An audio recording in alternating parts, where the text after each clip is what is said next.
अक्सर जमीन शाबाद कीश्वरे हसीन Shahbaz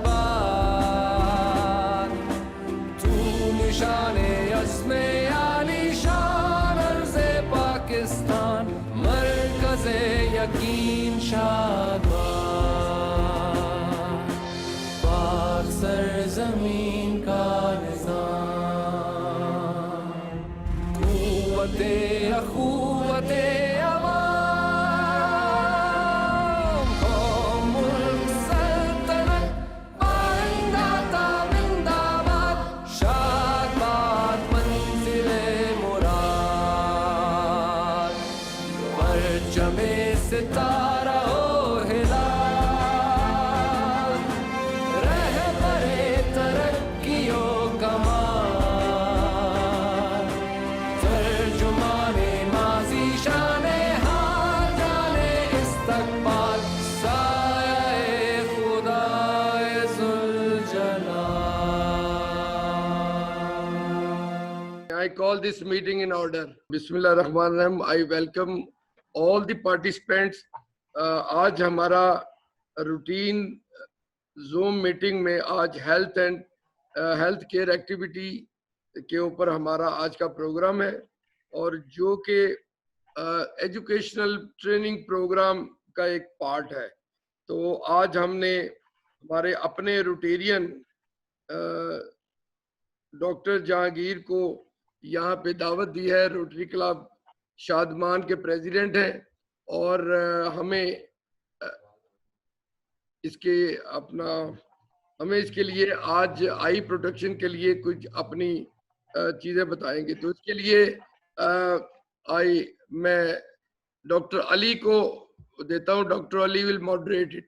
Assalamu alaikum everybody. Mr. Governor Tazim Ahmed, thank you very much for this opportunity. Myself, Rotarian Dr. Ali Ashraf. My home club is Rotary Club of Lahore Crescent. Proceeding start करने से पहले let me introduce a little bit about myself.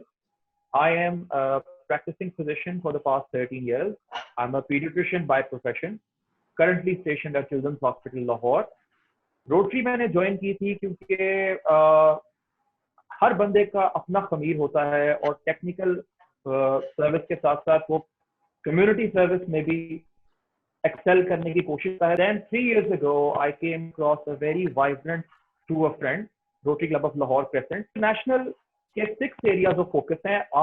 आजकल उन्होंने 7th भी environment के point of view से introduce किया है. यहाँ पे मैं एक चीज की सबका एक कह लीजिए तवज्जो दिलाना चाहता हूँ. रोटरी में इंट्रोडक्शन के बाद बहुत जो लैंडस्केप है वास्ट हो गया. वीडियो बांध दिया. So I'm inspired and I am very much thankful. मुझे ताज़ीम अहमद साहब के साथ डिस्ट्रिक्ट कमेटी चेयर नॉमिनेट किया गया है for childhood disease prevention and treatment. पहले दिन जब मैं रोटरी में आया था तब से लेके अब तक एंड पोलियो नाउ सबसे पहले नजर पड़ती थी, उसके बाद रोटरी के लोगों पे नजर पड़ा करती थी. सो पोलियो एक ऐसी डिजीज है जो कि पूरी दुनिया से एराडिकेट हो चुकी हुई है. बल्कि यहाँ बैठ के मैं तमाम रोटेरियंस को खराज तहसीन पेश करता हूँ, इंक्लूडिंग एडमिनिस्ट्रेटिव एंड रोटेरियंस जो कि वॉलंटियरिंग सर्विसेज करते हैं और गिविंग करते हैं फाउंडेशन के अंदर ताकि पोलियो को एराडिकेट किया जाए. करंटली 2 कंट्रीज रह गए हैं जिसमें से एक पाकिस्तान है और एक अफगानिस्तान. पाकिस्तान में करंट डिजीज कब के पॉइंट ऑफ व्यू से पोलियो के जो न्यू केसेस है उसकी तादाद आज की डेट तक 51 हो गई है, मगर इंशाल्लाह मेरी सीट के जरिए मिशन डायरेक्टली और इनडायरेक्टली पोलियो एरेडिकेशन की तरफ है। और इसमें वी आर वेटिंग के हालात जरा कोविड वाले थोड़े से नम डाउन हो और हम एक फिजिकल मेगा सेमिनार करें जिसमें हम अवेयरनेस क्रिएट करें और प्रॉब्लमेटिक जितने भी कम्युनिटीज हैं जो कि पोलियो की वैक्सीनेशन को, पोलियो ड्रॉप्स में हर्डल्स क्रिएट करते हैं, उनको सेंसिटाइज किया जाए, उनको मोटिवेट किया जाए और साथ ही साथ कराची तहसीन पोलियो वर्कर्स को। Ladies and gentleman, fellow Rotarians, I introduce to you doctor Syed Mohammad Jahangir. Please give him a warm welcome. अच्छा जी, आंख का सबसे बड़ा काम जो है वो है देखना। आंख एक इतना बड़ा ऑर्गन है कि लाइट वेव्स को वो ये ट्रांसफॉर्म कर देता है एक पिक्चर में। आंखें हमारी लाइट वेव्स को अब्जॉर्ब करती हैं और ब्रेन हमारा देखता है। पिक्चर हमारी उल्टी बनती है, ब्रेन इसे सीधा कर देता है। It is just like camera. तो मैंने लाइफ में महसूस किया है कि हमें अपनी नजर के बारे में कुछ पता ही नहीं होता कि हमारी नजर कितनी है, कितने % है, कितनी ठीक है, कितना ठीक नहीं है। ये 150-200 साल होने को आए हैं, तो ये चार्ट तक बहुत काला है। उससे पहले आप देखते हैं कि हम किसी की नजर को जांचने के लिए उससे पूछते थे कितनी उंगली हैं, मेरा हाथ नजर आ रहा है, तो दिन रात का पता चल रहा है कि नहीं। ये सारे क्रूड मेथड्स हैं और इससे भी जांचते हैं हम, लेकिन ये क्रूड मेथड है, हम साइंटिफिकली इसे बता नहीं सकते किसी को। लेकिन इनका बहरहाल रोल है हाथ के हिलने का और उंगलियों के गिनने का। अब ये देखें कि आजकल के हालात के मुताबिक, आजकल की जो अप्रोच है उसके मुताबिक, मैं बैरियर टाउन इंटरनेशनल हॉस्पिटल में हूँ, वहाँ हमने ये स्टार्ट लिया है कि बच्चा जिस दिन पैदा होता है, फर्स्ट डे 1 पे बच्चे के बेड साइड पे जाके मैं उसकी आईज का एग्जामिनेशन करता हूँ। यानी कि नजर का चेकअप डे 1 से स्टार्ट होता है। हम सब देखें तो हमारी नजर कब चेक हुई, कितने साल हमने लैग किए, कि कितने साल के बाद हमारी नजर चेक होना शुरू। आजकल जो है style all over the world वो ये है कि आप डे 1 पे जाके आप उसे चेक करें बच्चे को। अगर कोई प्रॉब्लम है तो हम उसी वक्त से स्टार्ट करें उसकी ट्रीटमेंट। अब बच्चा जब आहिस्ता आहिस्ता बड़ा होता है तो माँ बाप फिर ये बताते हैं कि जी ये चीजों को नहीं पकड़ रहा या ये नॉर्मल है। माहिर अमराज़े बच्चा के पास जाता है, उन्हें भी चाहिए कि वो बच्चे की नजर को जरूर देखें। अब उनके पास भी कोई ऐसा कोई बड़ा इंस्ट्रूमेंट तो होता नहीं है। उसके लिए मैंने एक चार्ट डिजाइन किया है, जो स्नेनल चार्ट को, जो कि एक साइंटिफिक चार्ट था जो कि मिस्टर स्नेनल ने, हरमन स्नेनल ने 1862, वो वलंदीजी थे, डच, उन्होंने जो बनाया था, मैंने उसे साइंटिफिकली उसको इजी कर दिया, क्योंकि इससे अभी हमें एक आम आदमी को ये देखना कि वो उसे कितना नजर आ रहा है बहुत इजी हो गया है। तो मैं आपके साथ ये चार्ट डिस्कस करता हूँ, लेकिन मैं ये समझता हूँ कि जब बच्चा 5 साल की उम्र में स्कूल जाता है तो उसकी नजर को चेक करवा के भेजना चाहिए। जब वो क्लास 5 में चला जाता है तो उसकी नजर को फिर चेक करवाना चाहिए। जब वो क्लास 10 में जाता है और अब उसने कॉलेज में जाना है तो उसकी नजर को आपने फिर चेक करो। ये बहुत इंपॉर्टेंट है, क्योंकि ये इसलिए इम्पोर्टेंट है कि मेरे गांव में जहां मैं पढ़ता था, मेरे साथ एक लड़का था शौकत। शौकत को जो चीज मैं सिखाता था या मैं बताता था उसे फौरन समझ जाती थी, लेकिन वो क्लास में बहुत नालायक था। रोजाना उसकी बेइज्जती होती, रोजाना उसे टीचर से झिड़कियां और मार पड़ती, लेकिन मुझे समझ नहीं आती थी कि जो चीज मैं उसे बताता हूँ वो मेरे से ज्यादा तेजी से करता था। मैं मैट्रिक से पहले लाहौर आ गया और लाहौर से जब मैं वापस गया तो मैट्रिक के बाद मेरी उम्र 18-20 साल के करीब होगी, तो मैंने देखा कि शौकत ने ऐनक लगाई। मैंने पूछा ये ऐनक कब लगाई है, तो उसने कहा कि मुझे तो बहुत ज्यादा प्रॉब्लम सर दर्द का स्टार्ट हो गया था, मेरे अब्बा मुझे सियालकोट लेके गए थे, तो वहां से ऐनक लगी और वो मैंने देखा उसका नुस्खा। तो यही अगर शौकत क्लास 5 में या क्लास 1 में उसको कोई चेक कर लेता है या पता चल जाता, तो शौकत आज वहां पे दुकानदार ना होता, शौकत मेरी तरह कहीं डॉक्टर, इंजीनियर या कोई सी और माशरे में और तरह से एक्ट कर रहा होता। तो कहने का मतलब ये है कि बच्चे की नजर को चेक करना बहुत जरूरी है, क्लास 1 में, क्लास 5 में, क्लास 10 में, और अगर माँ बाप में से किसी एक को ग्लासेस लगे हों दूर के लिए, तो बच्चे को हर सूरत आपने चेक करा। अगर एक बच्चे को ग्लासेस लग गए हैं तो आपने बाकी बच्चों को चेक करा, और अगर माँ बाप दोनों को लगे हुए हैं तो फिर तो उसका चेकअप बहुत जरूरी बनता है कि उसे चेक करवाएं कि उसकी नजर में कोई प्रॉब्लम तो नहीं है, या फैमिली में कोई ऐसी डिजीज हो जो नजर पे असरअंदाज हो रही हो, तो तब भी आपने उस बच्चे को जितनी जल्दी हो सके उस डिजीज के लिए चेक करवाना है। तो हमने स्नेलर चार्ट को बहुत इजी कर दिया है। ये एक चार्ट हमने rotary Club of Shadman Lahore की तरफ से बनाया है। अब इस चार्ट को हम रोटरी क्लब में बहुत से क्लब्स में जो है इसको इंट्रोड्यूस कराएंगे। जब ये बना था साथ ही कोरोना स्टार्ट हो गया, तो हम स्कूलों में ये नहीं दे सके, बहुत ज्यादा स्कूलों में नहीं दे सके। मैंने बहुत सी मसाजिद में ये लगा दिया है।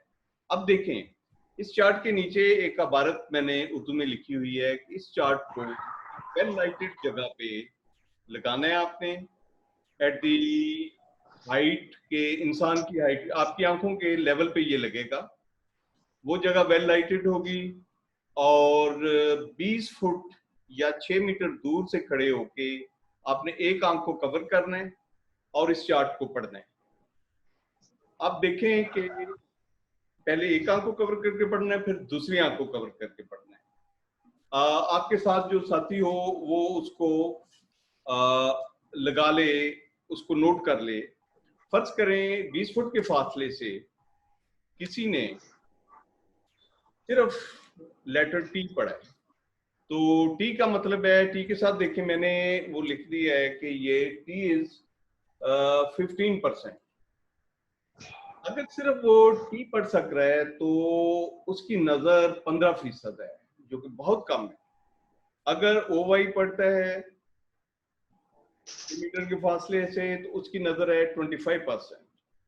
अगर एच यू वी यानी कि थर्ड लाइन पढ़ता है और उससे नीचे की लाइनें उसे नजर नहीं आ रही तो उसकी नजर 40% है। अगर ए टी वाई एम पढ़ता है और उसकी तीन नीचे की लाइनें नजर नहीं आती तो 55% है।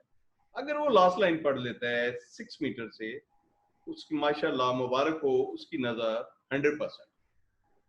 ओके, अब ये आप अपनी परसेंटेज को नोट करें। अगर किसी ने ग्लासेस लगाए हुए हैं, कहीं चेकअप हुआ है ग्लासेस का, ग्लासेस लगाए हुए हैं, तो विद ग्लासेस भी वो इन लेटर्स को पढ़े।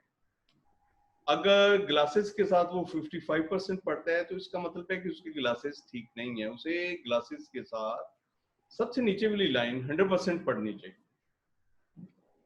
अच्छा, अब इसमें देखना ये है कि इसको हम कैसे देख सकते हैं कि क्या एनएक की जरूरत है या कोई और डिजीज है। इसके लिए तो बहुत जरूरी है कि आप आई स्पेशलिस्ट, किसी बड़े सर्जन के पास जाएं।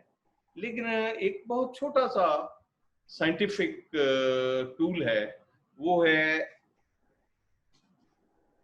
Pin hole. ये देखें, एक कार्ड जैसा या एक प्लास्टिक का टुकड़ा है जिसमें मैंने 5 सुराख किए हुए हैं। ये 5 सुराख हैं, 5 सुराख हैं। हाँ, चार्ट पे उल्टा ये देखें, ये 5 सुराख नजर आ रहे हैं। अब किसी भी कागज में, गत्ते में, प्लास्टिक में ये 5 सुराख कर लें। अब आपने फर्ज करें किसी ने 40% पढ़ा है, 40% की लाइन पढ़ी है, 6 मीटर से अब इन 5 सुराखों को नजर के सामने रखे, दूसरी आंख को कवर करे, इन 5 सुराखों में से देखते हुए पढ़े, अगर तो वो इम्प्रूव कर जाता है, मतलब 85% हो जाती है उसकी नजर इन सुराखों में से। इसका मतलब है कि इन्हें ग्लासेस की जरूरत है। Very good. लेकिन अगर 40% पड़ी है HUV, इन सुराखों से भी उन्होंने देखा कि HUV नजर आ रहा है, तो इसका मतलब है कि ये इम्प्रूव नहीं कर रहे। सुराखों में से, इन पिन होल्स में से अगर नजर इम्प्रूव ना करे तो आप समझ लें कि आई को कोई बड़ी डिजीज है। उस सूरत में आपको फौरी तौर पे आई स्पेशलिस्ट को दिखाना बहुत जरूरी है। ठीक हो गया जी। अब ये चार्ट्स जो हैं हम तमाम उसमें भेजेंगे क्लब्स में, हम बहुत से स्कूलों में देंगे। हम एक ऑर्गेनाइजेशन है पेन के नाम से, उन्होंने पंजाब में और आज़ाद कश्मीर में बहुत से स्कूल्स जो हैं उनको उन्होंने अडॉप्ट किया है। गवर्नमेंट स्कूल्स को जो बिल्कुल जिनका रिजल्ट 0 की तरफ जा रहा था, पेन ऑर्गेनाइजेशन ने उसको इम्प्रूव किया है, उनके रिजल्ट को वो 95% तक रिजल्ट आ गया है। उनके तमाम स्कूलों में ये होगा, उनके साथ हम कोलैबोरेट कर रहे हैं, और अगर हो सका तो हम रोटरी के प्लेटफॉर्म से इन लोगों के साथ मिलकर हम उनको eight their door step checkup भी करेंगे, उनको ग्लासेस के नंबर भी देंगे, और उनको अगर कोई डिजीज हुई तो हम उसके लिए टर्शरी केयर हॉस्पिटल्स में भी उनको रेफर करेंगे। तो ये एक चार्ट है, ये चार्ट के नीचे जो हदायत हैं इनको पढ़ा जाए, जो हदायत ये हैं पिन होल की उनको पढ़ा जाए, तो कोई भी बहुत ज्यादा साइंटिफिक होने की जरूरत नहीं है। कोई भी शख्स जो है वो एक सोसाइटी में एक बड़ा रोल प्ले कर सकता है। ये चार्ट किसी मस्जिद में लगा हो और किसी एक बंदे को अगर इसके बारे में नो हो जाए तो ये कितना हेल्पफुल होगा उसके लिए कि आप किसी शख्स को बता सकते हैं कि तुम्हारी नजर इतने % है और तुम्हें डॉक्टर की जरूरत है या तुम्हें ग्लासेस की जरूरत है। तो मैं समझता हूँ कि ये एक सोसाइटी में एक बड़ा जो है मसला ऐनक के नंबरों का, उसके हल होने की तरफ हमारा पहला कदम है। अब इसमें ये है कि कुछ डिजीजेस होती हैं, मैं ये ऑल ऑफ ए सडन कई दफा आईसाइट जो है वो ड्रॉप कर जाती है at certain age, specially diabetics में। डायबिटिक्स में अगर all of a sudden drop करती है विजन, तो उसका मतलब बड़ा डेंजरस है कि ऑल ऑफ ए सडन उसने ड्रॉप किया। 2 वजह हो सकती हैं। एक वजह तो ये है कि शुगर का लेवल 500 से अब चला गया। शुगर जो है आंख के लेंस के अंदर चली गई है।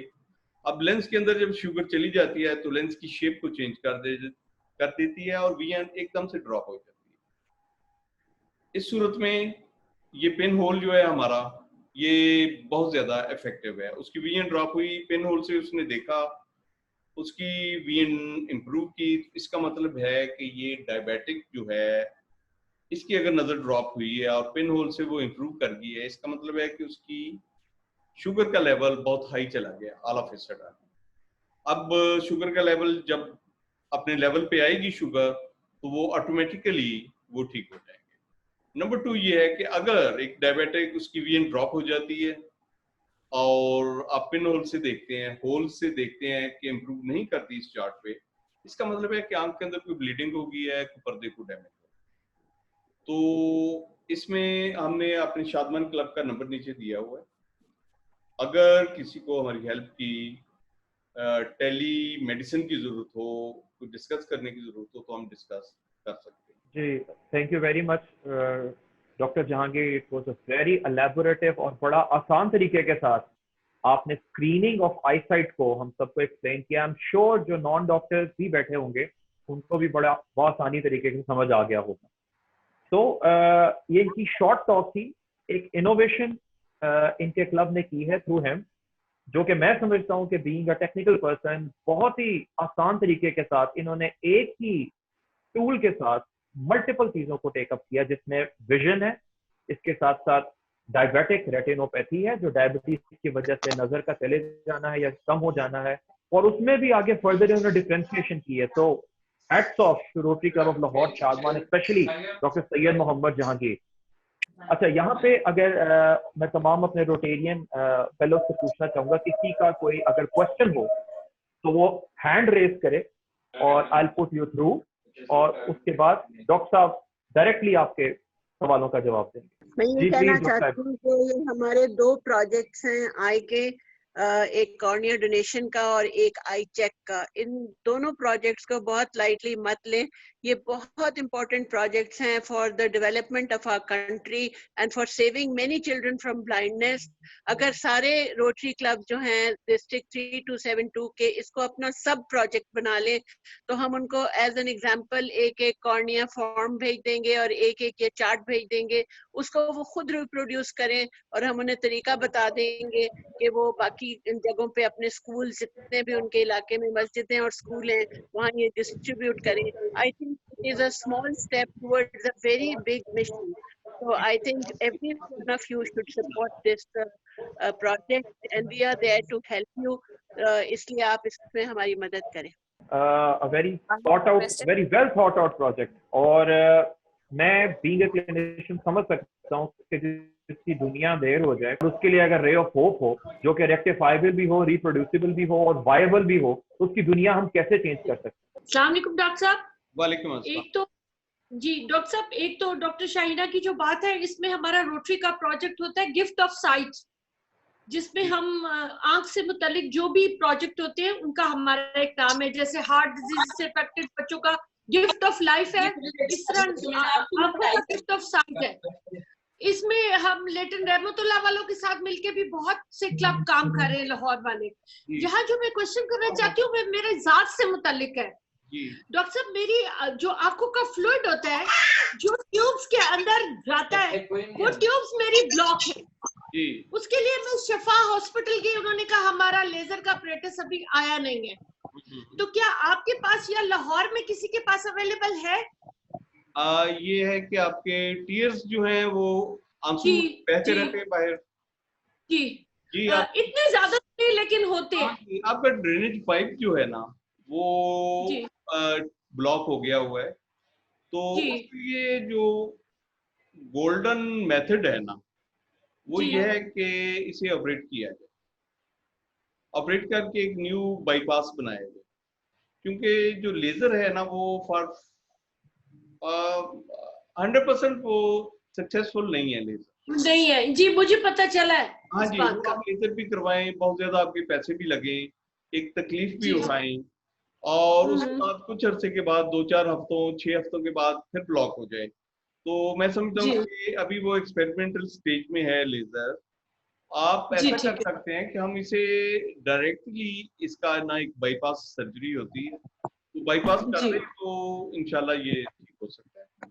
कोई बड़ा मसला ये सक्सेसफुल होता है पाकिस्तान में? क्योंकि मुझे सब कह रहे हैं इंग्लैंड जाओ, वहां से कराओ, पाकिस्तान में जितने पैसे आपने इंग्लैंड में देने हैं ना, जितने पाउंड देने हैं वो इधर हमें रोटरी में दे दें तो आपका कर देते, इधर ही कर देते। लेकिन फिर ये है कि सक्सेसफुल हो ना, आंख का मसला है। नहीं तो सक्सेस का जिम्मेदारी गोरा भी नहीं लेगा, आपको गारंटी नहीं देगा गोरा की 100% जनाब आप ठीक है।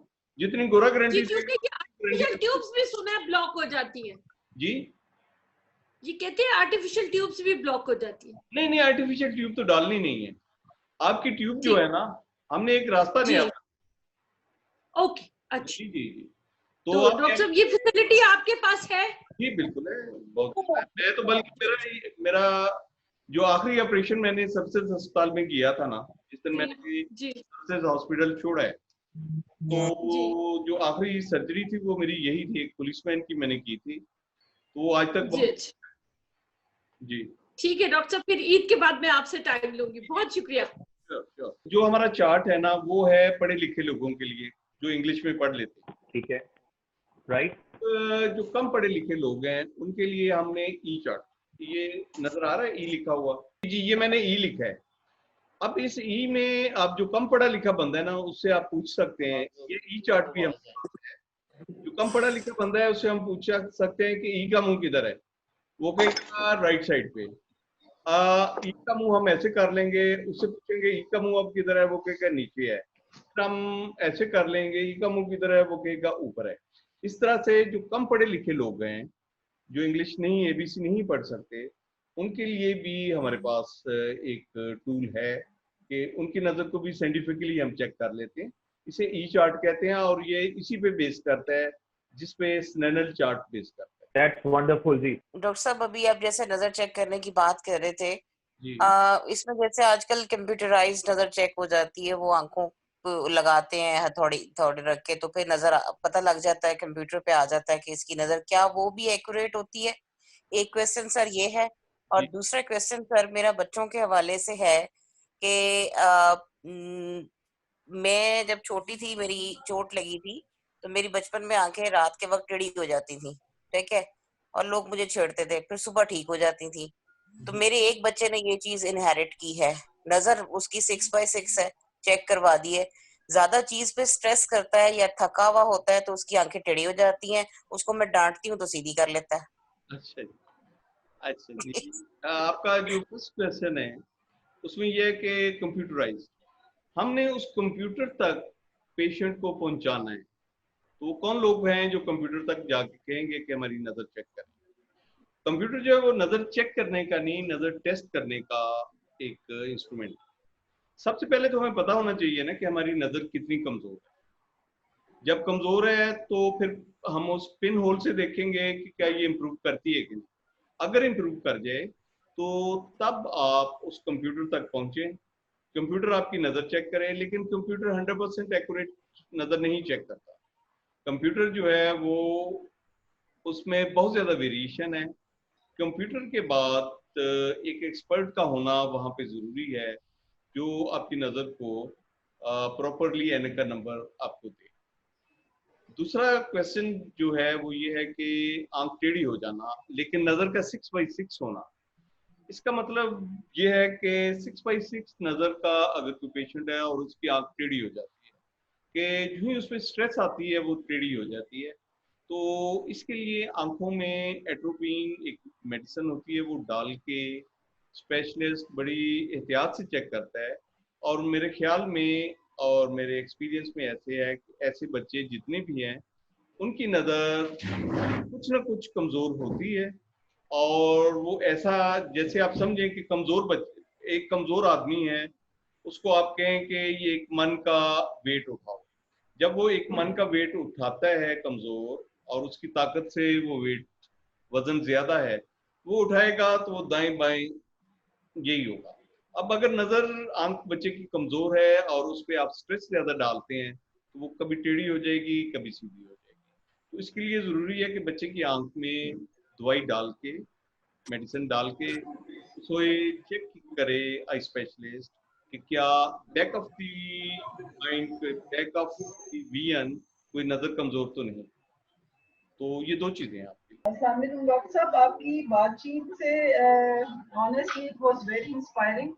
हम तो समझ रहे थे, मैं तो समझ रही थी गेस्ट स्पीकर हैं, but we are really feeling very proud कि आप तो हमारे रोटेरियन भी निकले।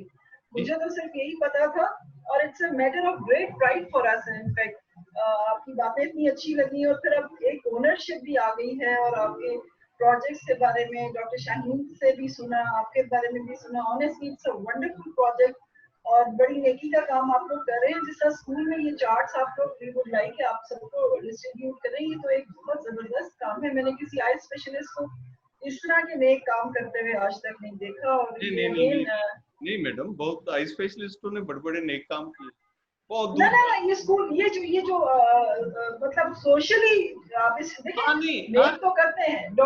Being a doctor itself is a very noble profession. मगर ये जो आप लोग फैला रहे हैं ना इस चीज को, एफर्ट करके एक अवेयरनेस क्रिएट कर रहे हैं, that is wonderful.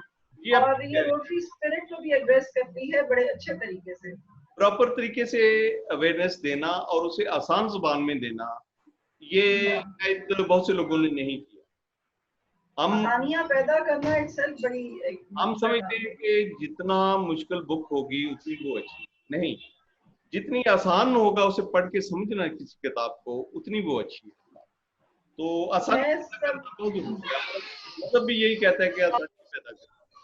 Ji doctor साहब, आप लोग यकीनन मुबारकबाद के मुस्तहिक हैं।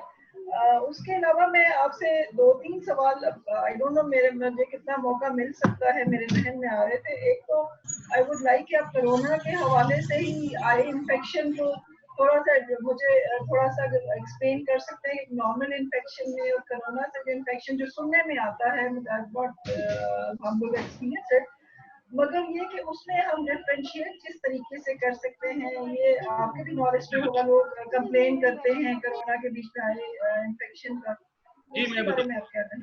ऐसे है कि आई की इन्फेक्शंस जो है ना वो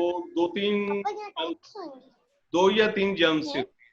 नंबर 1 इज बैक्टीरिया, नंबर 2 जो है वो, टावल लेके आना तौलिया। और नंबर 3 जो है वो वायरस है।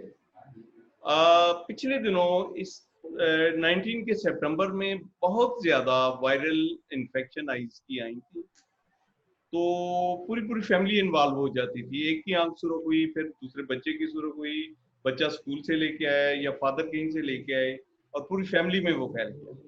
तो मुझे लगता है कि वो कोरोना ही का स्टार्ट था पाकिस्तान। कोरोना वायरस जो है उसकी ट्रीटमेंट एंटीवायरल कोई नहीं है, इस वायरस की ट्रीटमेंट। इसके लिए हमें इसको और दूसरी इन्फेक्शन को डिफरेंशिएट सिर्फ एक ही पॉइंट करना है। इस वायरस में आंखें सुरख होती हैं, ऐसे लगता है कि आंखों में रेत पड़ गई है, आप आंखें मलते हैं, आंखें सूज जाती हैं, लेकिन आंखों में पस नहीं आती स्टार्ट में। ये है वायरस। अगर स्टार्ट में ही आंखों में पस आए तो उसका मतलब है कि वो बैक्टीरिया है। अगर खुदा न खास्ता लकड़ी, कांटा या कोई पत्ता गार्डन में आंख में किसी की आंख में टच कर जाए, उसके बाद जो पस आती है वो होता है फंगल। तो अगर पस नहीं आ रही तो इसका मतलब है कि ये वायरल है। और पिछले दिनों वायरस जो था बहुत ज्यादा था, और लेकिन हम इसे चेक नहीं कर सके कि आया ये वायरस जो था ये एडिनो वायरस है या ये कोरोना वायरस है। लेकिन ज्यादातर जो आंख पे असरअंदाज होता है ना वो एडिनो वायरस। तो लेकिन कोरोना के बारे में अभी पूरी तरह से अवेयरनेस नहीं है, साइंटिस्ट को भी नहीं पता कि ये किस करवट बैठेगा। तो इंशाल्लाह आने वाले वक्त में चीजें सब क्लियर हो जाएंगी। जी next we have doctor Ali Hamza. बहुत सारे लोगों ने आपसे सवाल किए। डॉक्टर साहब, अब कुछ डॉक्टर आपसे कुछ सवाल करना चाह रहे हैं। जी थैंक यू डॉक्टर अली और doctor Jahangir, it's wonderful listening to you. लेकिन मैं एक बात वाज़ेह करता चलूं, I am not a medical doctor, I am doctor of philosophy and not in the subject philosophy. Anyways, so I am as naive as anybody could be. All right, so मेरे 3 सवालात बुनियादी हैं। एक तो डॉक्टर जहांगीर ये फरमाइएगा कि data bank कोई है हमारा जिससे हम मतलब स्टैटिस्टिकल इंफॉर्मेशन के पाकिस्तान में नजर की वजह से नुकसानात और नजर के हवाले से कोई डेटा बैंक है, कोई सॉलिड ऑथेंटिक डेटा बैंक? सवाल नंबर 2 जो है वो है मिथ्स से मुतालिक। ये जो मिथ्स हैं मतलब डेफिनेटली नजर कमजोर होने के पीछे कोई जिस्मानी कमजोरी, कोई वजूहात होंगी और उन वजूहात को कई लोग मिथ्स उसके, तो वो मिथ्स क्या हैं और हाउ शुड बी और why should be avoid those myths? And the last point is screen time.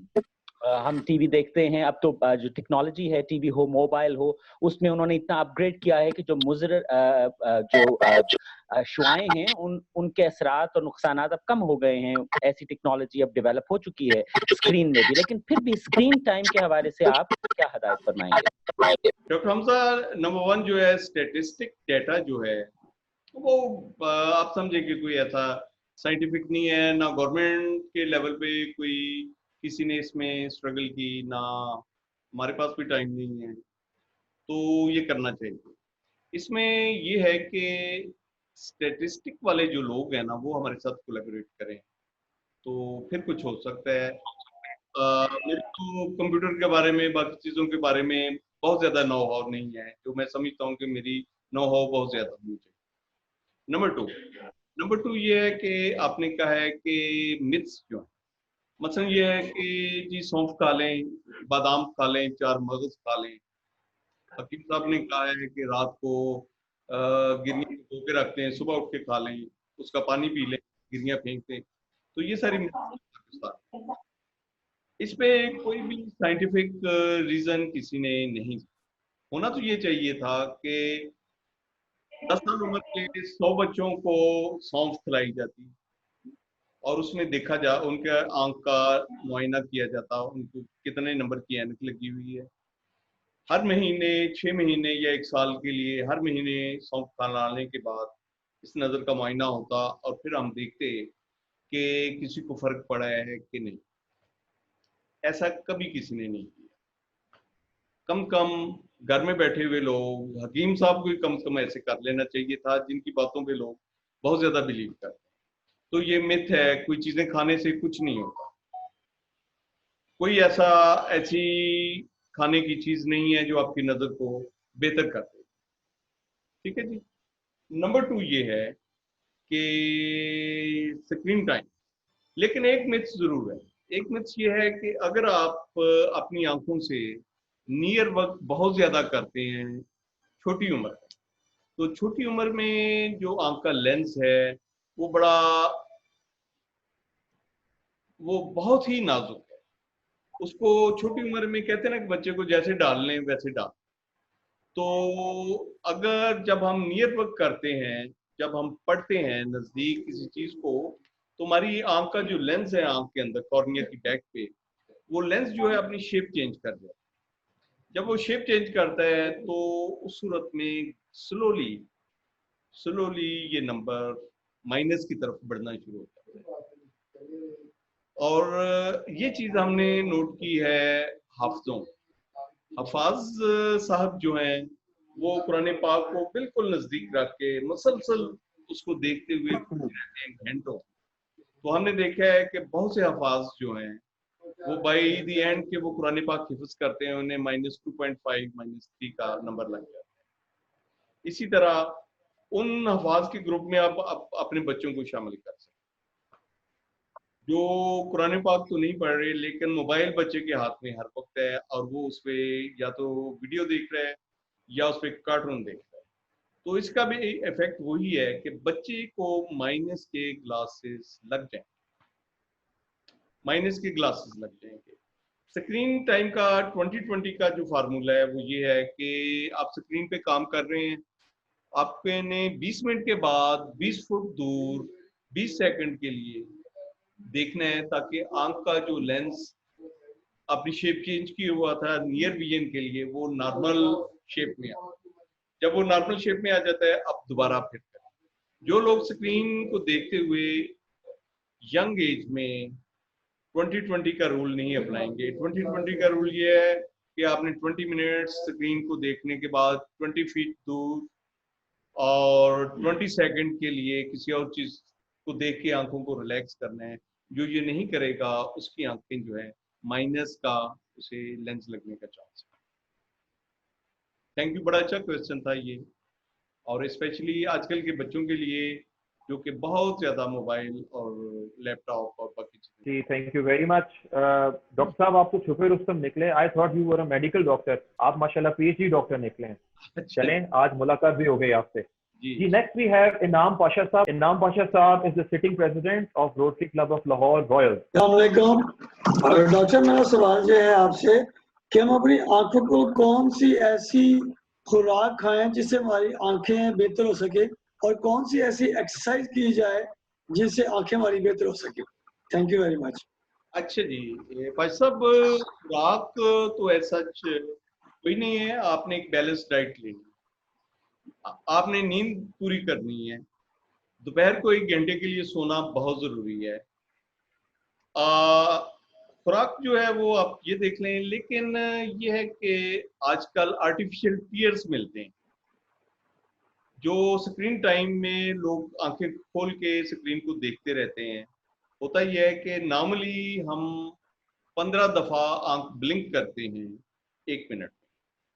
1 minute में 15 दफा ब्लिंक करते हैं। तो ब्लिंक करने से ये होता है कि हमारे टीयर्स जो है ना कॉर्निया के ऊपर से जो वेपोरेट हो जाते हैं, जो उड़ जाते हैं, वो अब जब हम आंख बंद करके दोबारा खोलते हैं तो एक क्लियर फिल्म फिर आ जाती है।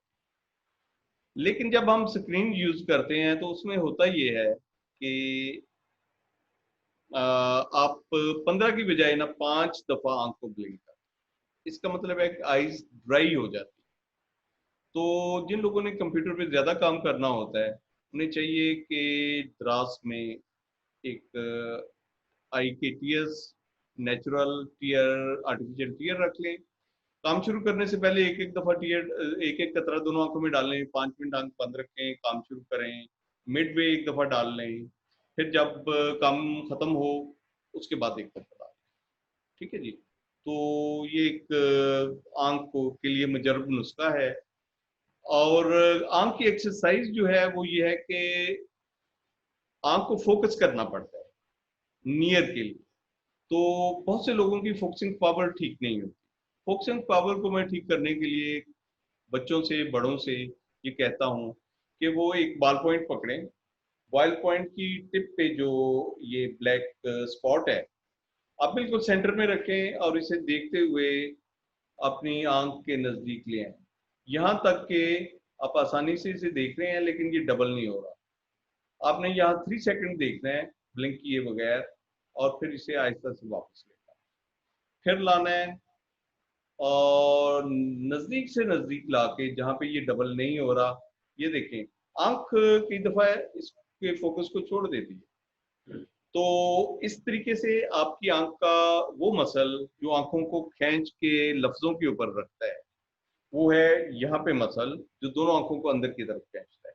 इसको डेवलप करने का सिर्फ यही तरीका है कि आप इसकी एक्सरसाइज ऐसे फोकस करके यहाँ ला के 3 सेकंड देखें, फिर दूर ले जाएं। ये 10 दफा सुबह, 10 दफा दोपहर, 10 दफा शाम वो लोग करें जिनकी फोकसिंग की पावर ठीक नहीं है। आम लोग भी कर सकते हैं। Doctor Ali, thank you very much जी, बहुत जबरदस्त एलैबोरेटिव आंसर था। Next question we have from Sadia Sameer Rahimia Khan Jinnah. जी अस्सलाम वालेकुम, थैंक यू जी। I am Sadia Samreen from Rahimia Khan. मुझे हाइपोमाइट्रोपिया है और नंबर भी मेरा इस वक्त मैं 12.5 -12.5 यूज कर रही हूँ। डॉक्टर्स 14 -14 तक जाते हैं लेकिन उसको भी रिकमेंड नहीं करते। मैंने लाइजिक सर्जरी के हवाले से गाइडेंस ली थी अल्शिफा से भी, तो उधर मुझे कहा था कि कुछ अर्सा वेट करें। मतलब ये कि आपके मुकम्मल तो जाहिर है कि ठीक नहीं हो सकती है कि नंबर शायद कुछ कम हो जाए। और अब मैंने डॉक्टर्स क्लिनिक इस्लामाबाद से ट्रीटमेंट लिया है, तो उन्होंने मुझे मना किया लाइजिक सर्जरी का। वो कहते हैं कि जैसे कैटरैक्ट करवाते हैं तो आप अपना आर्टिफिशियल लेंस डलवा लें। आप क्या सजेस्ट करेंगे सर? या फिर मुझे थोड़ा सा आप अपना ये कि पर्सनली कुछ मुझे ऐसा कांटेक्ट नंबर दे दें कि मैं आपसे प्रॉपर गाइडेंस ले सकूं। कांटेक्ट नंबर मेरा लिख लें 032194555420। सादिया, आपका जो नंबर है ना माइनस का, वो बहुत बड़ा है। तो लेसिक में जो हमारा बाहर का लेंस है कॉर्निया, इसको ट्रीट करते हैं। इसकी थिकनेस को ना कम कर देते हैं लेजर से। तो आपका नंबर इतना बड़ा है कि अगर थिकनेस को कम किया तो ये बहुत थिन हो जाएगा और आई कॉर्निया फिर बल्ज कर जाएगा। तो ये फिजिबल नहीं है कि आप लेसिक करवाएं। डॉक्टर साहब ने दूसरा तरीका अच्छा बताया है कि आंख के अंदर जो लेंस है ना उसको चेंज करवा लें। जैसे ये उसे कहते हैं क्लियर लेंस एक्सट्रैक्शन, कि आपका लेंस बिल्कुल क्लियर है। हम उस लेंस को एक्सट्रैक्ट करते हैं जो धुंधला हो जाता है और सफेद मोतिया बन जाता है जिसमें। लेकिन आपके केस में ये है कि हम क्लियर लेंस एक्सट्रैक्शन करें और एक आर्टिफिशियल लेंस आपकी आंख में कैलकुलेट करके डाल दें। वो आजकल तो वो लेंस भी हो सकता है जो दूर और नजदीक का इकट्ठा दिखाता है, मल्टीफोकल लेंस। तो आप वो करवाएं, मल्टीफोकल लेंस डलवाएं और इंशाल्लाह ये बेहतर होगा। लेकिन -12 में होता ही है कि आंख का पर्दा जो है ना वो भी कमजोर होता है। तो इसमें आंख को टच करना किसी भी सर्जरी के लिए जो है ना वो बड़ा खतरनाक होता है। पर्दा अगर कमजोर है तो पर्दा उखड़ने के चांसेस ज्यादा होते हैं, बजाय इसके कि हम कॉस्मेटिकली एनिक से घबरा के लेंस डलवाएं और किसी और मुसीबत में पड़ जाएं। तो मैंने तो आज तक बहुत लोगों ने मुझे कहा है, मेरे पेशेंट्स ने कहा है, लेकिन जब तक उनके लेंस को कोई धुंधलापन नहीं आता ना, मैं उसे चेंज नहीं करता। तो मैं क्लियर लेंस एक्सट्रैक्शन के हवाले से मैं समझता हूँ कि ये नहीं करवाना चाहिए आपको, ना क्लियर लेंस एक्सट्रैक्शन करवानी चाहिए क्योंकि -12 नंबर है और आपके पर्दे को नुकसान होने का डर है सर्जरी ड्यूरिंग सर्जरी। और कोई भी दुनिया का सर्जन ये 100% गारंटी नहीं दे सकता कि सर्जरी 100% कामयाब होगी। दे दे कोई तो पाकिस्तान है, उसके बाद वो आपसे माजरत कर लेगा। तो 100% सक्सेसफुल सर्जरी के लिए कोई गारंटी नहीं देता, तो खुदा न खास्ता 10% चांस भी आप क्यों दें।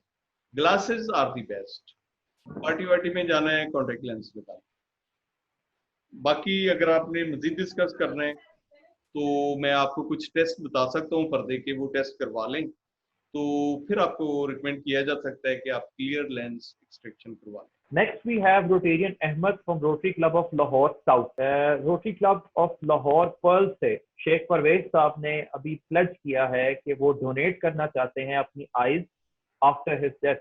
तो हैट्स ऑफ जी, it's a very good step. और ये मेरे ख्याल में सैयद मोहम्मद जहांगीर साहब के लिए भी खुशखबरी है, ये हमारे लोग स्पेशली रोटेरियन, और आई बिलीव कि इसमें इनकी रिकग्निशन बनती है। तो हैट्स ऑफ और इनके लिए clapping. Thank you. A true humanitarian in his essence. जी, Rotarian Ahmed, Lahore South से। डॉक्टर साहब, I'm going to keep it very short. बाकी सबके सवालात थे, उसमें कुछ मेरे भी सवालात वही थे, उसके जवाब मुझे काफ़ी सारे मिल गए। But there is one thing that I'm facing with a person who is very well known to me and very dear to me. And he's been facing this problem for past couple of years, rather you can say a decade almost, कि उनकी ये जो आई sites हैं वो अगर सामने बंदा खड़ा है तो उसका एक आउटलाइन फिगर नजर आता है बट एग्जैक्ट बंदा नजर नहीं आता, उनकी आंखों के सामने जाल सा बना हुआ आता है। नंबर 2, उसी आंखों में उनके जो पीछे जो that is powering the lens, जो वेन आती है, that is leaking according to 10 doctors that he has been to. तो वो हमेशा उसको स्टीरॉइड्स लगा देते हैं। He is been under knife 3 times, cataract वगैरह सारा कुछ कर चुके हैं, but till now according to the biggest doctors, well known doctors, according to him, कहते हैं कि यार इसका कोई इलाज नहीं है, स्टीरॉइड्स ही इलाज है और इसी पे गुजारा करो, which has taken a toll on his health and everything, and he can hardly see and he can hardly keep a balance now he's got to walk with a walking stick, और अगर धूप पे भी निकलता है तो वो उनके लिए he has to have wear those really dark glasses ताकि वो धूप की शुआएं उनकी आंखों में ना पड़े, वरना वो बिल्कुल ही ब्लाइंड आउट ब्लर हो जाती हैं। So उस हवाले से I just wanted to know what is your opinion? देखें जी, तमाम मसाइल का तो हल नहीं है, लेकिन लाइफ को हम किसी ना किसी सूरत हेल्प आउट करके उन्हें कुछ ना कुछ विजन दे सकते। स्टीरॉइड से डरने की जरूरत बिल्कुल नहीं। स्टीरॉइड जो है वो तो मैजिक ड्रग है और वो इमरजेंसी में और जिन हालात में कोई और दवाई काम नहीं करती, डॉक्टर के मशवरे से स्टीरॉइड इस्तेमाल करना जो है वो तो एक नेमत है। तो स्टीरॉइड से अगर उनके पर्दे की सूजन और लीकेज कम होती है तो कोई हर्ज नहीं है, उनकी नज़र को हम प्रोलॉन्ग कर सकते हैं, उनकी विजन को with the help of steroid. बाकी ये चेकिंग का मसला है, अगर मैं कभी उन्हें देख सकूं तो इंशाल्लाह फिर मैं मज़ीद देख के उनका पर्दा तो मज़ीद उनको कोई मशवरा दे सकता हूं, लेकिन वो स्टीरॉइड से ना गुजराएं। अगर डॉक्टर कहते हैं कि स्टीरॉइड इंजेक्ट करना है तो 1 घंटा, 1 दिन, 1 हफ्ता, अगर स्टीरॉइड इंजेक्ट करना है तो विद इन 1 आवर अगर आपने इंजेक्ट कर दिया है तो रिजल्ट क्या होगा, बेहतर होगा। 1 दिन के बाद अगर आप करेंगे, मरीज ने एक बात बहस में डाल दी, तमाम लोगों ने उस पर, घर वालों ने अपना अपना व्यूज दिए और उसने 1 हफ्ते के बाद वो इंजेक्शन कराया। ये तीनों सूरतों में रिजल्ट जो है ना उसका आप देख लें कि अगर डॉक्टर कहते हैं तो उन्हें बिना चुनो चरा स्टीरॉइड यूज करने में उन्हें कोई हर्ज नहीं होना चाहिए। एक डॉक्टर को रखें ताकि वो डॉक्टर उनकी बीमारी को समझे और उन्हें ऑप्ट करे पेशेंट को, और उसके लिए वो डॉक्टर हेल्पफुल हो। एक जगह से दूसरी जगह दिखाना जो है ना, उसमें इस लेवल के पेशेंट जो है ना, वो की दफा उनको ज्यादा फायदा नहीं है।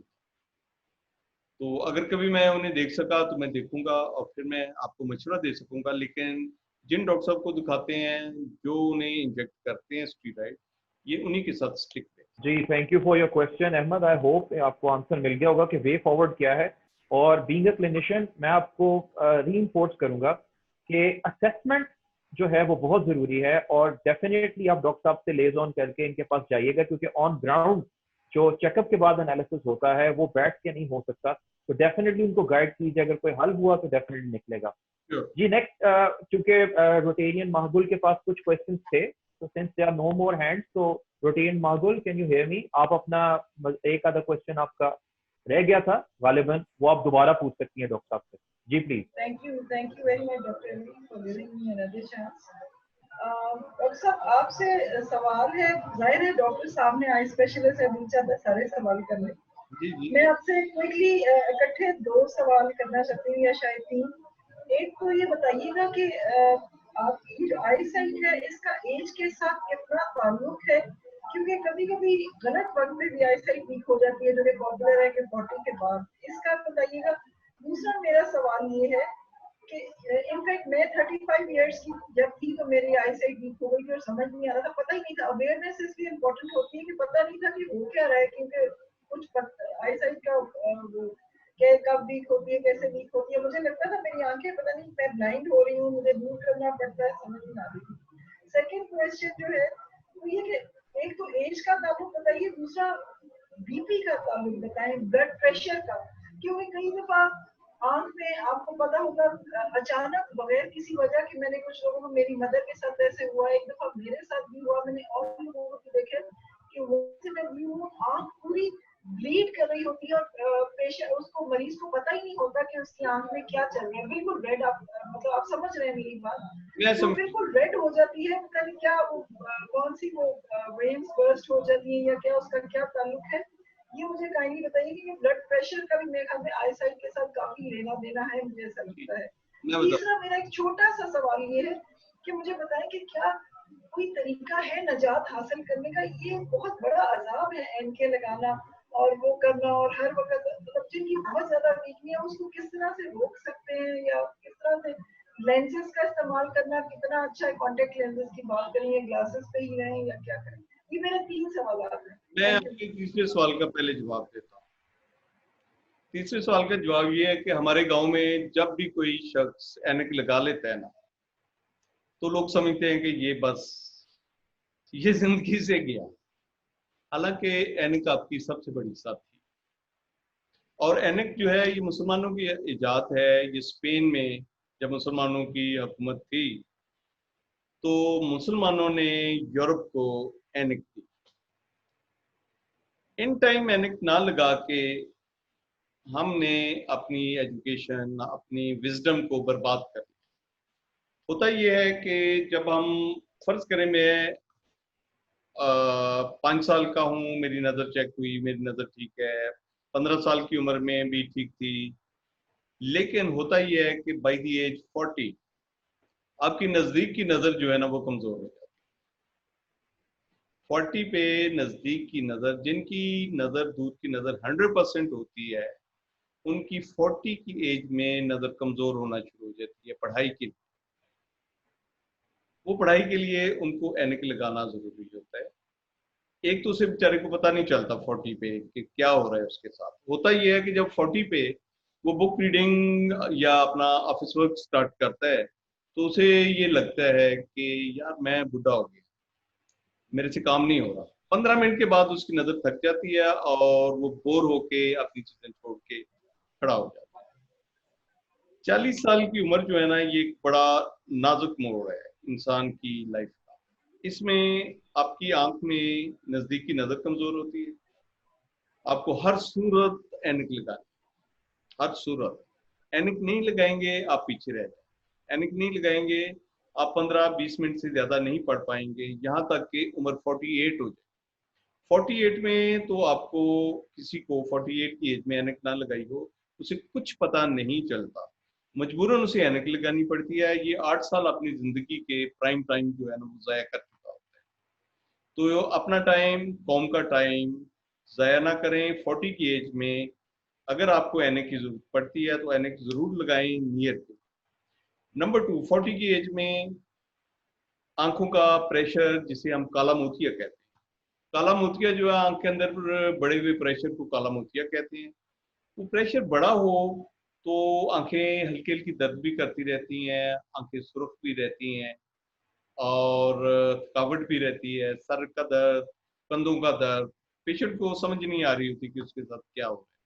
40 की एज में, 40 के बाद हर साल आई स्पेशलिस्ट आपकी आंखों का प्रेशर चेक करे, आपकी आंख के अंदर झांक के देखे कि आपकी ऑप्टिक नर्व जो है, जो अहमद साहब ने अपनी उसका जिक्र किया था, डॉक्टर हमजा ने जिक्र किया था, तो ऑप्टिक नर्व को देखा जाए कि उसे काले मोतिये ने डैमेज तो नहीं कर रहा।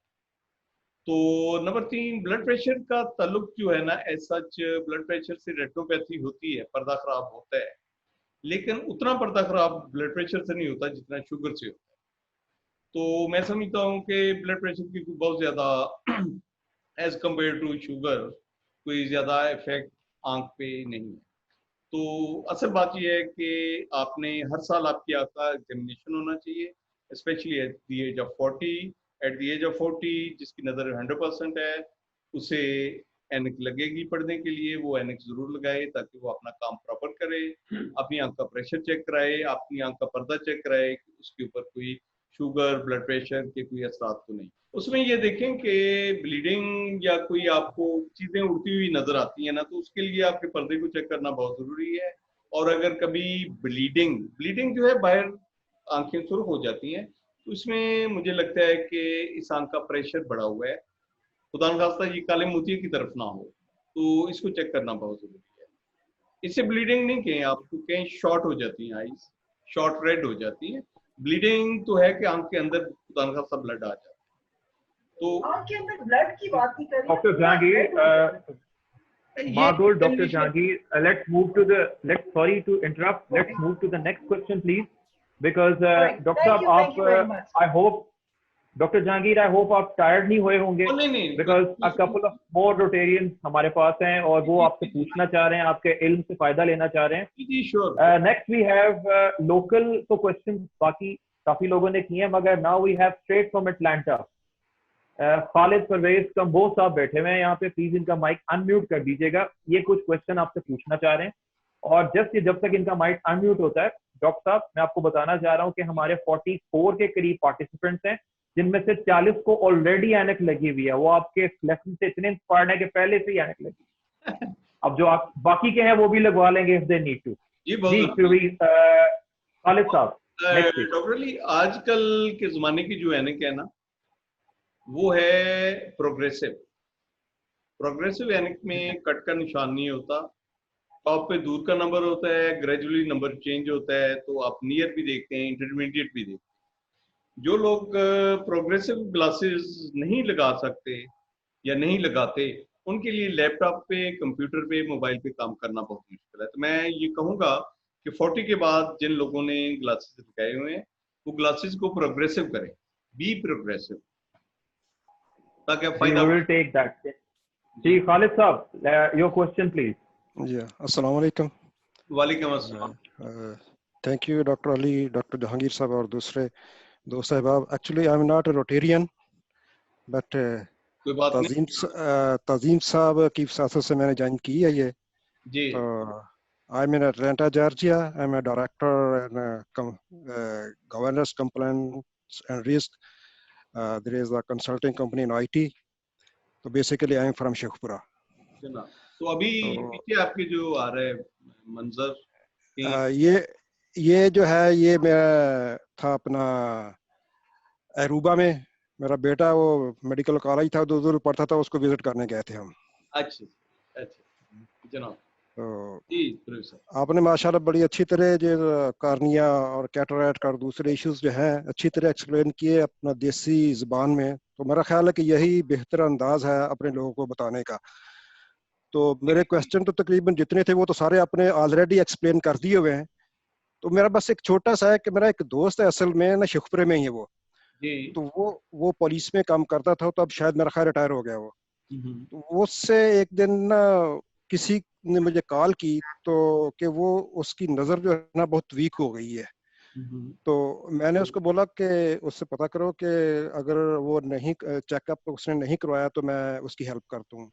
तो उसने बोला कि नहीं, मैंने चेकअप काफ़ी करवाया, लेकिन वो जितने भी डॉक्टरों से लाहौर में या फैसलाबाद से किया है ना, तो वो कहते हैं कि इसका इलाज पाकिस्तान में नहीं है। जैसा कि आपने बताया कि कॉर्निया या इस तरह का कोई जो है ना मिलता है श्रीलंका से, क्या आपका वो, तो इस तरह मैंने कहा कि अगर आप मैं उससे बात करता हूँ, अगर कोई हेल्प कर सकते हैं तो मैं चाहता हूँ कि उसकी हेल्प हो जाए असल में। जी आप ऐसा करें कि मेरा व्हाट्सएप नंबर आपके पास है, यही जो मेरा नंबर मैंने लिखवाया इस पे व्हाट्सएप है, उसके तमाम डॉक्यूमेंट्स जो है ना मुझे डायग्नोसिस वो व्हाट्सएप करें तो उसके बाद डिस्कस कर सकते हैं। चलो इंशाल्लाह। जी इंशाल्लाह। जज़ाकल्लाह खैर। जी डॉक्टर साहब का नंबर ऑलरेडी चैट पे शेयर्ड है, वो भी दोबारा शेयर कर देंगे और बिल्कुल आप उनसे डायरेक्टली लेज ऑन कर सकते हैं। मलिक अब्दुल कयूम साहब, इफ ही इज हियर। जी अस्सलाम वालेकुम डॉक्टर साहब, ठीक है आप? जी अल्हम्दुलिल्लाह। जी अल्लाह का करम। अच्छा ऐसे है कि ये मेरा ऑलरेडी, एक तो मैं तजीम साहब को बड़ा क्या लें अप्रिशिएट करना चाह रहा था कि वो हमें एक्सपर्ट्स डिफरेंट फील्ड में जो हैं उनसे मुलाकात करवा रहे हैं। तो मैं खुद चूंकि इसी टेस्ट का बंदा हूँ और लकीली मैं Faisalabad chamber of commerce industry में मुझे यहाँ पे एक ऑनर मिली है कि वहाँ पे मैं जनरल सेक्रेटरी हूँ और रोटेरियन हूँ माशाल्लाह। तो मैं भी वहाँ पे इस तरह के जो प्रोग्राम है वो शुरू करवा चुका हूँ। तो एक तो मैंने नंबर आपका नोट कर लिया है, हमें भी किसी दिन टाइम दीजिएगा ताकि हम चैम्बर के लेवल पे इस तरह का कोई प्रोग्राम करें। नंबर 2 मैं छोटा सा सिर्फ शेयर करना चाहूंगा, जो लैपटॉप के हवाले से बात की है, लाहौर में आई बिलोंग टू लाहौर, दूसरी जो बात है, लेकिन फ्रॉम द लास्ट 15 इयर्स मैं फैसलाबाद में हूँ। डॉक्टर जलीलुद्दौला थे लाहौर में एक, पता नहीं अभी वो याद है कि नहीं, आज से कोई 25 साल पहले मैं उन्हें मिला, उन्हें चेक करवाया, मुझे बड़ा प्रॉब्लम था, मेरा नंबर कोई उस वक्त था +4। तो उन्होंने मुझे गाइड किया, क्योंकि एक डॉक्टर साहब के पास गया तो उन्होंने मुझे बिल्कुल फ्रैंकली कह दिया कि यार तू पढ़ना छोड़ दे। उस वक्त मैं FSC कर रहा था। उन्होंने कहा पढ़ना छोड़ दे यार, तू पढ़ नहीं सकता, मतलब कि बड़ा तुम स्ट्रेस रहता, नंबर बहुत ज्यादा। उस वक्त जदीद टेक्नोलॉजी नहीं थी ना।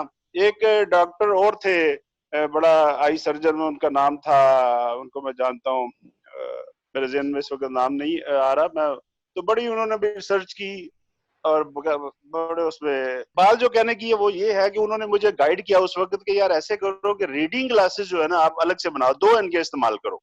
2 एन। अभी मेरी बहन यहाँ पे आ रही थी कि एक एन को संभालना मुश्किल है, बड़ा मुश्किल काम है, वाकई मुश्किल काम है।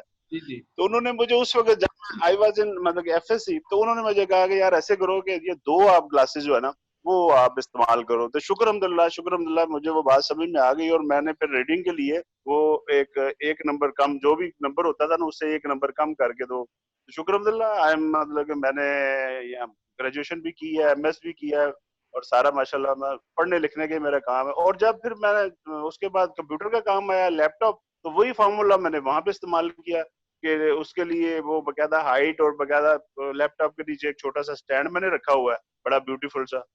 तो माशाल्लाह ये जस्ट मैंने शेयर किया है अपनी बात, ताकि बाकी जो मेरे दोस्त रोटेरियन सुन रहे हैं उन तक ये पहुंच जाए कि मतलब कि घबराना नहीं चाहिए और बस किसी अच्छे के पास, आपकी तरह का जो बंदा एक्सपर्ट हो, दर्द रखने वाला, उसके पास जरूर जाना चाहिए। Thank you very much, I appreciate your efforts. बात ये है कि मैं समझता हूँ कि डॉक्टर जो है ना, अगर वो सिंपल किसी को ये बात कह दे कि यार तुम्हारा कुछ नहीं हो सकता, तुम ये जो आपका एलिमेंट है इसका कुछ नहीं हो सकता, और अगर वो ये बात समझ जाए तो आप देखें कि लाइफ कितनी इजी हो जाती है। अदरवाइज ये होता है कि उम्मीद का टूटना जो है ना वो बड़ी मैंने उम्मीदें टूटती हुई देखी हैं। मतलब मेरे जो अप्रिशिएट मुझे पेशेंट करते हैं तो वो इसी तरह के मायूसी वाले पेशेंट जो है ना, वो कई दफा उन्हें लेके आते हैं कि यार तू एक दफा डॉक्टर साहब को मेरे नाल पे चल। अब वो बंदा कितनी उम्मीद से आ रहा होता है, और मैं भी वही बात उसे कहता हूँ जो बाकी लोग कह चुके होते हैं, तो उसकी जो उम्मीद टूटने की दर्द मैं उसके चेहरे पे देखता हूँ ना, वो बहुत ज्यादा होती है। तो होना ये चाहिए कि हमें अल्लाह की मर्जी को कबूल कर लेना चाहिए और फाइल को क्लोज कर देना चाहिए। फाइल को क्लोज करना जो है ना वो बहुत जरूरी है, अदरवाइज वो खुली रहे तो बहुत ज्यादा प्रॉब्लम आते हैं। और आई के पेशेंट जो हैं वो साइकोलॉजिकली बहुत ज्यादा डिस्टर्ब होते हैं और वो बेचारे एक से दूसरी दूसरी से तीसरी जगह जाते हैं और कुछ नहीं बन पाता, क्योंकि हमारा सिस्टम जो है एग्जामिनेशन का और गवर्नमेंट के लेवल पे जो हमारा सिस्टम है वो ठीक नहीं है। तो जलील साहब बड़े जलीलुल कदर डॉक्टर हैं मेरे, वो टीचर हैं माशाल्लाह, वो सेहतमंद हैं और आप उन्हें पहचान नहीं पाएंगे कि वो आज से 30 साल पहले जैसे थे वो अब भी वो वैसे ही लगते हैं। तो जलील साहब ने जो आपको मशवरा दिया था वो बिल्कुल ठीक दिया था। तो ये होता है कि कभी किसी 1000 में से एक बंदे को इस तरह का मशवरा, लेकिन 999 लोगों को ये मशवरा है कि वो अपने क्लासेस जो हैं वो अगर उन्होंने मॉडर्न एज में काम करना है तो वो प्रोग्रेसिव में अपने आप को लेके आए। Thank you. ब्रिलियंट जी, ये अब एक्सपीरियंस शेयरिंग भी उन्होंने की और मैं डॉक्टर साहब देख रहा हूँ कि आप एक बेहतरीन क्लिनिशियन होने के साथ साथ एक बहुत अच्छे इंसान भी हैं और जो it's wonderful to meet with you today. अच्छा जी, we have only 2 questions left और उसके बाद मुझे सिग्नल मिल गया जी वाइंड अप करने का और उसके बाद हम जो है वो बाकायदा सेरेमनी की तरफ चलेंगे। TP Saira please you can ask your question from doctor साहब। अस्सलाम वालेकुम डॉक्टर साहब। वालेकुम अस्सलाम जी। डॉक्टर साहब वैसे तो आपको सुनते रहते लेकिन आज ये आइस के बारे में जितना भी आपने बताया बहुत जबरदस्त किस्म का कॉम्प्रिहेंसिव लेक्चर, तो आधे से ज्यादा क्वेश्चंस तो मेरे कवर हो चुके हैं बाकी लोगों ने जो पूछे।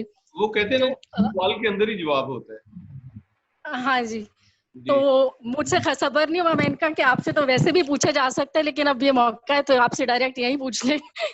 तो जो माइग्रेन है और जो आई इन्फेक्शन होती है जिस तरह डस्ट एलर्जी या पोलन एलर्जी, जो अगर ये परसिस्ट करें तो इसका भी आई साइट पे कुछ इफेक्ट होता है? क्योंकि हम लोगों का तो वैसे भी काम जो है वो कंप्यूटर का बहुत ज्यादा है और इन एडिशन ये जो माइग्रेन बहुत ज्यादा इंक्रीज कर जाती है तो उससे जो है वो साइट्स पर आपके इफेक्ट होता है ज्यादा, या वो कोई ड्रॉप्स वगैरह से ही आप उसको कर सकते हैं ओवरकम? देखिए जो एलर्जी है ना ये अगर परसिस्ट करती है एलर्जी तो ये पोलन एलर्जी अक्सर बच्चों में होती है। ये परसिस्ट जो करती है जिन बच्चों में ना उन्हें 5 साल उनमें रहती है एलर्जी। 5 साल के बाद उनकी बॉडी जो है ना इस एलर्जी के खिलाफ पावर अपनी जो है ना वो यूज कर लेती है और आप देखें कि मोस्टली बच्चे जो के बाद वो ठीक हो जाते हैं। लेकिन इन 5 सालों में अगर बच्चा अपनी आंख को बहुत ज्यादा रब करे तो उसके कॉर्निया की शेप चेंज हो जाती है, उसका कॉर्निया कोन की शक्ल में आ जाता है। तो अक्सर केराटोकोनस वाले बच्चे जो हैं वो वही बच्चे होते हैं जो एलर्जी जिनमें बहुत ज्यादा होती है और इन टाइम उनको मेडिसिन नहीं मिलती।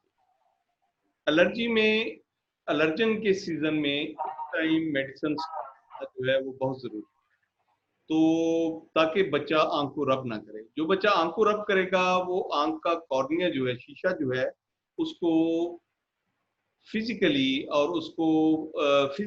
उसे वो डिस्टर्ब करता है और वो अपनी शेप चेंज कर जाता है और ये माइनस के नंबर में ये बच्चे चले जाते हैं। तो दूसरा जो लैपटॉप पे और बाकी चीजों पे आप करते हैं तो वो मैंने 2020 वाला जो आपको एक फार्मूला बताया है कि 20 मिनट के बाद 20 फुट दूर 20 सेकंड के लिए देखना, अपनी आंखों को रिलैक्स करना बहुत जरूरी है। और आई में क्योंकि ड्राई हो जाती हैं लैपटॉप पे काम करने से, स्क्रीन को देखने से, क्योंकि ब्लिंक कम करते हैं, उस सूरत में आर्टिफिशियल टीयर्स का यूज करना बहुत जरूरी है। थैंक यू जी डॉक्टर साहब, थैंक यू वेरी मच जी। Next we have sitting president of Rotary Club of Lahore South, doctor colonel Hammad. Please इनका माइक अनम्यूट कर दीजिएगा और डॉक्टर साहब आप अपना क्वेश्चन पूछ सकते हैं। जी अस्सलाम वालेकुम डॉक्टर साहब। वालेकुम अस्सलाम डॉक्टर। सर जिस तरह हम सुनते हैं हेयरिंग एड्स हैं जी, तो विजुअल एड्स का भी I have heard that they are very effective जी। उसमें सर काइंडली कोई गाइड कीजिए कि जो पार्शियल ब्लाइंडनेस हो जाती है उसमें ये विजुअल एड्स कितना हेल्प कर पाती हैं सर? विजुअल एड जो है वो लाहौर में can we have this facility in Lahore? नहीं, विजुअल एड जो है सर वो एक तो विजुअल एड जो है ना वो नियर विजन के लिए, ताकि ये जो डिस्टर्ब विजन है ये बच्चे या बड़े पढ़ लिख सकें।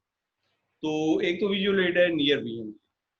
दूसरी विजुअल एड है कैमरे की शक्ल में कि आपकी आंखें देखती हैं और दो कैमरे यहाँ पे लगे होते हैं और पीछे ब्रेन का जो पार्ट हमारा आई का सेंटर है उसको वो मैसेज पहुंचाती हैं। तो उसमें एम्बुलेटरी विजन आ जाती है कि जो बिल्कुल ब्लाइंड होते हैं और वो ब्लाइंड हुए होते हैं ड्यूरिंग लाइफ, उससे पहले नहीं, ड्यूरिंग लाइफ ब्लाइंड हुए होते हैं। तो उसमें विजुअल एड जो है उसकी एम्बुलेटरी विजन जो है ना उसको वो कर देती है।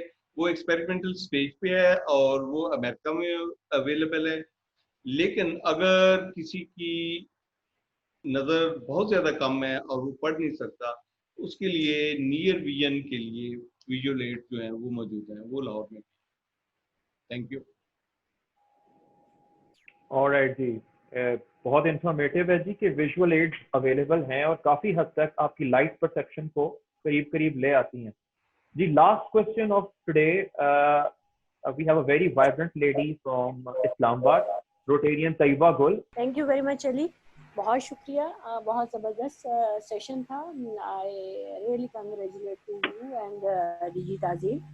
डॉक्टर साहब मेरा क्वेश्चन सिर्फ बहुत ही सिंपल सा भी है और थोड़ी सी, मेरा क्वेश्चन सर ये है कि हमारे एक क्लब है, रोटरी क्लब नौशहरा है, वहाँ हमने एक स्कूल अडॉप्ट किया हुआ है। तो एक छोटा बच्चा जिसकी उम्र 7 साल है जी, और उसकी आईज इतनी सर कमजोर उसकी आईसाइट थी कि बहुत मुश्किल वो बच्चा देख सकता है। खैर हमने वो उसकी ग्लासेस उसके चेंज करवाए, अभी भी ऐसे ही है। मेरा क्वेश्चन ये है कि क्या हम गवर्नमेंट के स्कूल्स में हम बच्चों के आई जो कैंप्स के अलावा भी क्या ऐसा चेकअप नहीं हो सकता कि जो बच्चे जिनकी एज भी यानी कि ये अराउंड 10 के करीब हों और उनके लिए क्या हो सकता है कि ग्लासेस भी वो बच्चे संभाल नहीं सकते हैं। तो कोई नई टेक्नोलॉजी ऐसी है कि गवर्नमेंट स्कूल्स में हम एज ए रोटेरियन, तमाम रोटेरियन जितने भी हैं वो एक एक प्रोजेक्ट ज़रूर करें और हम इन बच्चों को देखें और विद द हेल्प ऑफ आप जैसे लोगों के साथ। Thank you very much sir. जी, वो ऐसे है, एक तो जितनी बड़ी पाकिस्तान की आबादी है और जितनी तेजी से ये आबादी बढ़ रही है, इसमें हर बंदे को डोर स्टेप पे गवर्नमेंट की तरफ से कोई चीज पहुंचाना नामुमकिन, ठीक है जी। इसमें हम सब लोग मिलजुल के हेल्पफुल हो सकते हैं गवर्नमेंट के। तो हम ये कर सकते हैं कि हम यहाँ पे लाहौर में एक मोबाइल सर्विस जो है, मोबाइल सर्विस ये हो कि हमारे पास एक गाड़ी हो, एम्बुलेंस लाई, या हम वो किराए पे ले लें, हम अपने इंस्ट्रूमेंट रखें, यंग जो लोग हैं एनर्जेटिक उनको भेजें और वो जाके मुख्तलिफ स्कूल्स में जाके वो बच्चों की नज़र चेक करें और उनको टेस्ट करें, आईज उनकी टेस्ट करें, और उसमें से जिन बच्चों को ज़्यादा हेल्प की ज़रूरत है उनको किसी एक जगह इकट्ठा करके, किसी एक पॉइंट पे इकट्ठा करके किसी सीनियर डॉक्टर को हम भेज के उन्हें दिखा सकते हैं और उनको हम हेल्प आउट कर सकते हैं। लेकिन इसके लिए हमारी मोबाइल एग्जामिनेशन की, आई की मोबाइल टीम का होना बहुत जरूरी। तो ये पेन, क्या आप जी जितने आपके स्टूडेंट्स हैं जी उनमें से क्या इंटर्नशिप के लिए 3 months के लिए क्या आप एक ग्रुप बना के जितने भी गवर्नमेंट के स्कूल्स हैं वहाँ आप क्या असाइनमेंट नहीं उन्हें दे सकते कि आपने 3 मंथ में 10 स्कूलों को बच्चों को चेकअप करना है और उसके बाद आप आके प्रेजेंटेशन दें? क्या इस तरह का कोई प्रोजेक्ट बिल्कुल कर ऐसे सकते प्रोजेक्ट हैं हम? जी जी मैडम, ऐसे प्रोजेक्ट्स हैं, लेकिन अब ये है कि उन लोगों के लिए किसी दूर दराज फार फ्लंग एरिया में जाना जो है वो शायद मुमकिन नहीं है। तो लाहौर में रहते हुए लाहौर के स्कूलों में तो ये हमारे जो स्टूडेंट है वो करते हैं काम, लेकिन दूर अगर भेजना है तो फिर हमें हेल्प करनी पड़ेगी कुछ, फिर आप स्टेप जी फॉरवर्ड। जी, वी आर रेडी सर। बस जस्ट मैंने एक आइडिया थ्रो करना था बिल्कुल कि ठीक है। मेरे ख्याल में डेफिनेटली हमारे जो मेडिकल के स्टूडेंट्स हैं हम उनको भी इन्वॉल्व करें। रोटेरियन वी आर देयर, हम हेल्प आउट करने के लिए बिल्कुल यहाँ पे हैं आपकी हेल्प के साथ। जी जी जरूर। Thank you so Thank much. you very much. Thank you very much, Dr. Ali, for moderating this session, and thank you very much, Dr. Saab, for your insight and a lot of knowledge we've experienced and heard today. Sorry. Now I will request DG Tazim Ahmed for his closing remarks. Fellow Rotarians, आज उम्मीद है कि आज का session बड़ा informatory session रहा। Doctor साहब का बहुत शुक्रिया। एक तो डॉक्टर साहब हैं, ऊपर से रोटेरियन है, और तीसरा वो डॉक्टर अली क्या कहते हैं कि आप तो एक नेक दिल इंसान भी हैं। तो सारी चीज़ें हमारे पास इकट्ठी हैं आज। तो I thank you very much जी डॉक्टर साहब, और अपने तमाम फॉलोअर का। इस वक्त 46 लोग बैठे मुसलसल सुने, इसका मतलब है कि आज का सेशन बड़ा पॉजिटिव है। इसी तरह हम आप सब दोस्तों के साथ कोई और भी स्पीकर हमारे विद इन रोटरी अगर हों तो मुझे मार्क करें, हम ऐसा ही प्रोग्राम करते रहें और हमें पता चले कि हमारे किस क्लब में क्या क्या कौन कौन से लोग हैं। तो मैं सबको शुक्रिया अदा करता हूं। तो मैं तमाम स्पीकर्स का, मॉडरेटर का, और ये जो डॉक्टर अली ने बड़ी अच्छी मॉडरेटर की, डॉक्टर नूर, नदीम साहब ने, सब लोगों ने। आज मैं एक कॉर्नर पे हो गया था, मैंने कहा मैं देखूं कि कितने लोग आज इंडिपेंडेंट हो चुके हैं। तो वेरी नाइस मारू आरिफ अली, आपने बड़ा अच्छा मॉडरेट किया, आपने मास्टर ऑफ सेरेमनी। तो तमाम दोस्तों का फैसलाबाद से मुझे काफी चेहरे नजर आ रहे हैं, आप सब लोगों का बहुत शुक्रिया। इसी तरह अगले प्रोग्राम पे मिलेंगे। और अब मैं इसको क्लोज करता हूँ। Vote of thanks. Thank you so much. I think vote of thanks आपने दे दिया बहुत अच्छी तरह, मुझे कुछ कहने की जरूरत नहीं। लेकिन I would like to thank our guest tonight, Dr. Syed Jahangir. Thank you very much for taking out this time, and you have brought a lot of answered a lot of questions of people who would have paid you a lot if they had come to see you. Anyway, free advice, and now that you are a Rotarian, I'm sure many of us will be seeing you. I don't know if we pay or we don't. सब दोस्तों का भी शुक्रिया, और thank you Dr. Ali, you did a great job tonight, and I would like to thank DG Tazim for hosting this meeting and facilitating every one of us. Thank you so much and have a good night. God bless you. Thank you very much. इसके साथ ही आज की meeting को adjourn करते हैं।